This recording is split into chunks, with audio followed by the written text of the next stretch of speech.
अच्छा मेहदी साहब, जिस तरह के तुसी गल कर रहे थे कि ईरान के अंदर जी है ने हुकूमत मुखालफ जमात अपोजिशन वो भी नहीं चाह रही कि जड़ा है कि ऐसी अमरीका जड़ा है वो अपनी रजा शाह पहलवी के सिस्टम लैके आवे। लेकिन ये दसो कि तुम जैसे दस रहे हो कि मैं होके आया पिछले दिनों के ईरान तो अजकल पूरी दुनिया जैन जी का नौजवान नस्ल का बड़ा जड़ा है तस्करा होंदा पिया है। और हुण जो ईरान मुजाहरे होए ने वो नौजवान ज़्यादा दिखाई देते हैं। ईरान की जी नौजवान नस्ल है वो की सोचती पई है?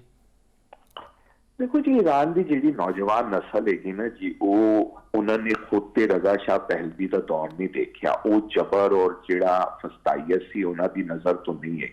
उन्होंने जिहड़ी भी मुश्किलात देखिया ने, लेकिन जिहड़ी सियासी आज़ादियां च कमियां देखिया ने वो इस मौजूदा हुकूमत नाल ही देखिया ने। इस वजह तो जरूर एक नवा तबका ऐसा हैगा जिहड़ा इस हुकूमत नूं पसंद नहीं करता। लेकिन तुसी या असी यह समझिए कि वो कोई बहुत बड़ी तादाद च हैगा, तो ऐसा नहीं हैगा। अज भी जिहड़े हैगे वो ज्यादा स्पेस डिवेलप जिहड़े हैगे ने वो मौजूदा हुकूमत लई होए हुए ने। ते मौजूदा हुकूमत की खास गल तुसी यह देखो, जिहड़े ये पासदारां ने इनकलाब होंदे ने, यह बुनियादी तौर पर एक वॉलंटियर फोर्स हैगी जिहड़ी इस इनकलाब ने आने के बाद बनाई सी। तो ਇਹਦੇ ਚ सिर्फ नौजवानों नूं रखिया जाता है और एक खास पीरियड के बाद वो नौजवान या तो नेशनल आर्मी च चले जाते हैं या अपने काम काजा च चले जाते हैं। ते वो बंदे बाकायदगी नाल हुण भी रिक्रूट हो रहे हैं। वो फैमिलियां, वो लोग अज भी इसका हिस्सा बन रहे थे। तो यह गल नहीं हैगी कि सारा ईरान जिहड़ा है मुखालफ है। लेकिन उहदे च डिवाइड है जरूर सानूं नजर आती है कि तेहरान को अगर तुसीं देखोगे तो तेहरान के अंदर नौजवान नस्ल जिहड़ी है वो ज्यादा आजादी पसंद नजर आएंगे। ਉਹਦੇ मुकाबले च जबकि 100 किलोमीटर तो भी कम शहर हैगा कुम के अंदर ਤੁਹਾਨੂੰ ज्यादा मजहबी रुझान के लोग मिलणगे। ते उत्थे बड़ी मिक्स दी सोसाइटी हैगी, मिक्स तरीके नाल वो लोग चलते ने। अगर फर्ज करो कि यह हुकूमत चली गई तो यह नहीं होएगा कि इस हुकूमत को चाहने वाले भी बिल्कुल खत्म हो जाएंगे। इस वक्त मेरी मालूमात के मुताबिक रजा शाह पहलवी साहब की जाती हैसियत इन्नी स्ट्रोंग नहीं हैगी, बल्कि उन्होंने को ज्यादा स्ट्रोंग लोग जिहड़े ने ईरान च मौजूद ने। लेकिन वो लोग जिहड़े ने एक इंडिपेंडेंट पोजीशन रखते हैं, वो इजराइल के उस तरह हमायती नहीं है कि अदरवाइज तुहानूं पता है कि 1979 तो पहले इजराइल नूं एक्सेप्ट किया होया सी। ईरान उन मुल्कां च शामिल सी। ईरान जिहड़ा सी वो 1974 की जिहड़ी इस्लामी सरबराही कॉन्फ्रेंस लाहौर च हुई थी, सब तो वड्डी कॉन्फ्रेंस हुई सी 73 की लड़ाई के बाद जिहड़ी अरब ते इजराइल की हुई सी। उहदे च ईरान ने शिरकत नहीं की सी। ते ईरान च इस तरह के लोग मौजूद ने जिहड़े दूसरी राय रखते हैं, लेकिन वो लोग मेजोरिटी नहीं रखते। या इस तरह कह सकते हैं असी कि अज भी मेजोरिटी लोग जिहड़े हैगे ने वो मौजूदा हुकूमत के नाल ने, उन्होंने नाल उन्होंने मफादात वाबस्ता ने ते उन्होंने नाल खड़े ने। नौजवानों च भी बिल्कुल इसी तरह हैगी। बहुत सारे लोग जिहड़े हैगे वो पसंद नहीं करते, बहुत सारे लोग जिहड़े हैगे ने वो मौजूदा हुकूमत को पसंद करते थे। उत्थे लाजमी गल है, उस तरह सियासी आज़ादी नहीं। उत्थे भी एक इलैक्शन कमीशन हैगा जिन्हों असी अपनी जुबान से इलैक्शन कमीशन कवांगे, वरना एक उन्होंने एक कमेटी बनाई हुई है जिहड़े फैसला करते हैं कि किहड़ा बंदा इलैक्शन लड़ सकता है किहड़ा नहीं। उत्थे भी इस तरह के बंदे ने जिहड़े खुमैनी साहब के बहुत करीब सी, बड़ी इंपॉर्टेंट पोजीशनां ते पहुंचे, जैसे मेहदी करूबी साहब उन्होंने मजलिस के जिन्होंने असैंबली कहते हैं उहदे स्पीकर सन। लेकिन वो साला साल उन्होंने कैद काटी ऐसी हुकूमत के अंदर। उन्हीं कुछ अर्सा पहले ही वो छुट कर आए ने और वो बड़े शदीद है हुकूमत के मुखालफ ने। हत्ता कि उन्होंने यहाँ तक किया कि जी ये जिहड़ा तुसी न्यूक्लियर सिस्टम हैगा इनू खत्म करो, जब ऐसा साडे मजहब च इसकी जरूरत ही नहीं है कि असी मानते ही नहीं कि इसकी वजह तो क्यों अपनी कौम नू मुश्किल च पाया हुआ है। इस तरह भी लोग ने। लेकिन ऐसा मतलब है नहीं कि करूबी साहब अमरीका के या इजराइल के हमायती। अच्छा मेहदी साहब, ईरान के हवाले के नाल जो अंदरली ईरान की अंदरूनी गल नूं डिस्कस करते हैं, ज़ाहिर गल है ईरान के अंदर एक खास मजहबी सोच मौजूद है।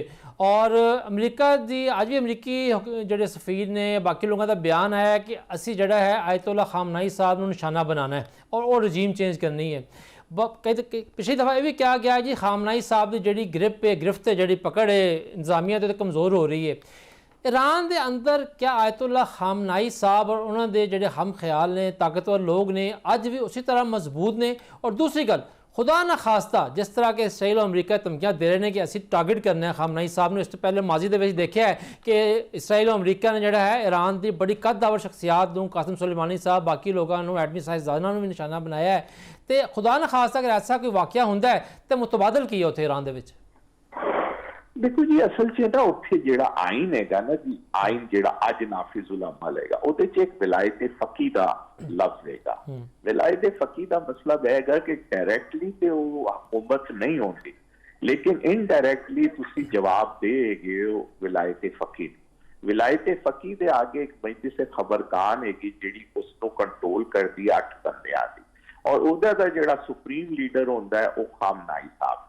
खामनाई साहब ਨੂੰ ਖੁਮੈਨੀ ਸਾਹਿਬ ਨੇ ਆਪਣੇ ਮਰਨ ਤੋਂ ਪਹਿਲੇ ਜਿਹੜਾ ਸੀ ਉਹ ਆਪਣੀ ਵਸੀਅਤ 'ਚ ਨੋਮੀਨੇਟ ਕਰ ਦਿੱਤਾ ਸੀ ਤੇ ਉਹਦੇ ਬਾਅਦ ਖਾਮਨਾਈ ਸਾਹਿਬ ਬਣ ਗਏ। ਹੁਣ ਖਾਮਨਾਈ ਸਾਹਿਬ ਜਿਹੜੇ ਹੈਗੇ ਉਹਨਾਂ ਦੇ ਬਾਰੇ 'ਚ ਹੈਗਾ ਕਿ ਉਹਨਾਂ ਨੇ ਵੀ ਨੋਮੀਨੇਟ ਕੀਤਾ ਹੋਇਆ ਹੈ।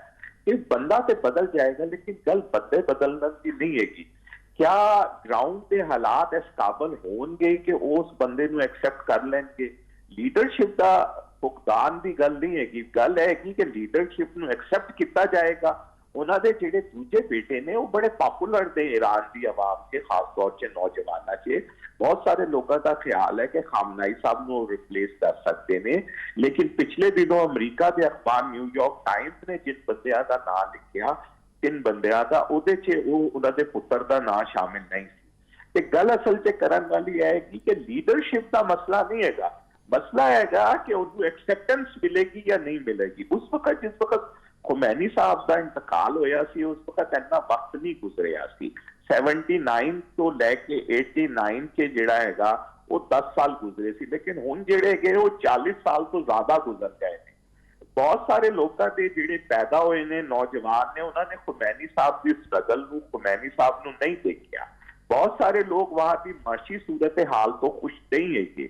वो समझते हैं कि इस लीडरशिप की वजह तो, दुनिया तो कट्टन की वजह तो उन्हां दी मईशत का बड़ा बेड़ा गर्क होया। ते यह सारी चीज़ां जिहड़ी है क्या वो मैदान च मौजूद ने।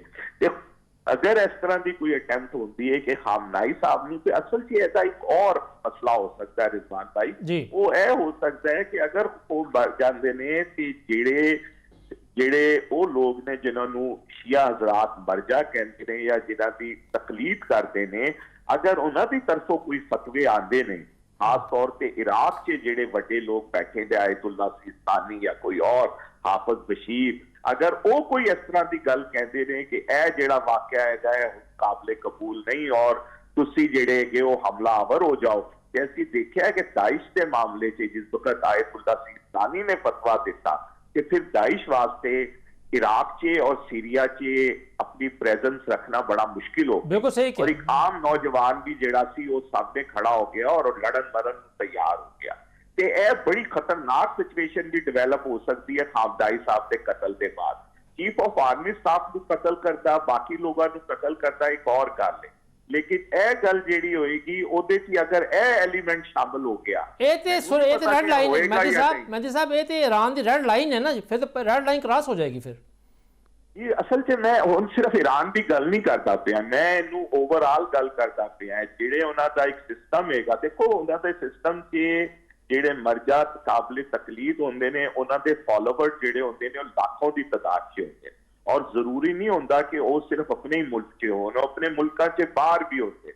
ਔਰ ਅਗਰ ਸੀਸਤਾਨੀ ਸਾਹਿਬ ਜੇ ਹੈਗੇ ਜਿਨ੍ਹਾਂ ਕੋਲੋਂ ਸਪੈਸ਼ਲੀ ਪੋਪ ਵੀ ਵੇਟੀਕਨ ਦਾ ਮਿਲਣ ਆਇਆ ਸੀ, ਉਹਨਾਂ ਦੇ ਛੋਟੇ ਜਿਹੇ ਟੂਟੇ ਫੂਟੇ ਕਿਰਾਏ ਦੇ ਘਰ 'ਚ ਨਜਫ 'ਚ, ਅਗਰ ਉਹ ਕਿਸੇ ਕਿਸਮ ਦਾ ਫਤਵਾ ਦੇ ਦਿੰਦੇ ਨੇ ਤੇ ਉਹ ਫਿਰ ਬਹੁਤ ਸੀਰੀਅਸ ਗੱਲ ਹੋ ਜਾਏਗੀ और वो लड़ाई जिहड़ी हैगी वो काफी सीरियस हो सकती है और वो लड़ाई एक मजहबी शक्ल इख्तियार कर सकती है। अच्छा मेरे साहब ये दसो, तुसीं पहले भी गल की कि जी कुछ खलीजी मुमालिक जिहड़े हैं ने उन्होंने रद्द अमल ज़ाहिर किया है, लेकिन तुसीं की देख रहे हो कि ईरान, जाहिर है ईरान ने पहले ऐलान किया सीगा कि जे मेरे ते हमला होया तो मैं जिहड़ा है खित्ते दे विच मौजूद अमरीकी अड्डियां ते हमला करांगा, जवाब देंगा। हुण वो काम शुरू हो गया होया है, रियाज दे विच भी हो गया, बाकी जगह ते हो गया, लेकिन ये तमाम सूरत जी बनती पई है, सिर्फ यूएई जिहड़ा है उन्हें इसराइल नूं तस्लीम किया होया, बाकी हजे मुमालिक नहीं किया होया। लेकिन तुहाडे ख्याल नाल हुण जिहड़ा ट्रंप साहब की कोशिश सी कि मुसलमान ममालिक जिहड़े हैं खास तौर पर खलीजी ममालिक इसराइल नूं तस्लीम कर लैन और मुआहदे शामिल हो जान, उहदे च रुकावट पैंदी नज़र आती पई है। देखो जी, वो तो रुकावट पई हुई है, वो तो पहले ही नजर आ रही है, क्योंकि पहले यह कहा जा रहा सी कि 9 मुल्क जिहड़े ने वो पाइपलाइन च और कुछ इस तरह की गल्लां सऊदी अरब की तरफों आईयां भी सन कि यह मुआहदा हो सकता है, लेकिन जो कुछ गजा च फलस्तीन च होया उसदे बाद यह मामला जिहड़ा सी वो पीछे चला गया। और अगर तुसी हमास की क्यादत या हमास के लोगों नाल तुहाडी मुलाकात हुई तो वो कहते हैं कि असी तो सिर्फ हमला ही इजराइल से इस वजह तो किया कि साडे कोल और कोई रास्ता नहीं थी। मुसलमान मुल्क जिस तरह इजराइल की तरफ जा रहे थे उन्होंने सिर्फ यूएई ने नहीं, मराकश ने भी एक्सेप्ट कर लिता सी, जनूबी सूडान ने भी एक्सेप्ट कर लिता सी, बहरीन ने भी एक्सेप्ट कर लिता सी। ते उन्हां दा ख्याल सी कि सूरत हाल ऐसी बन रही थी कि साडे कोल रास्ता ही कोई नहीं थी। सही मेहदी साहब, मेहदी साहब तुहाड़ा बहुत शुक्रिया। जो मालूमात तुसीं दित्तियां ने वाकई बड़ी अहम ने, साढ़े वेखण वालियां वास्ते जिहड़ियां हैं बड़ी इंपोर्टेंट ने। हालात जिस पासे जांदे पे ने दुआ करनी चाहिए है कि जंग किसी मुल्क वास्ते अच्छी नहीं होंदी, लेकिन पाकिस्तान वास्ते ज़्यादा मुश्किलात पैदा हो रही हैं क्योंकि खित्ते दे विच सब तो अहम मुल्क जिहड़ा पाकिस्तान है।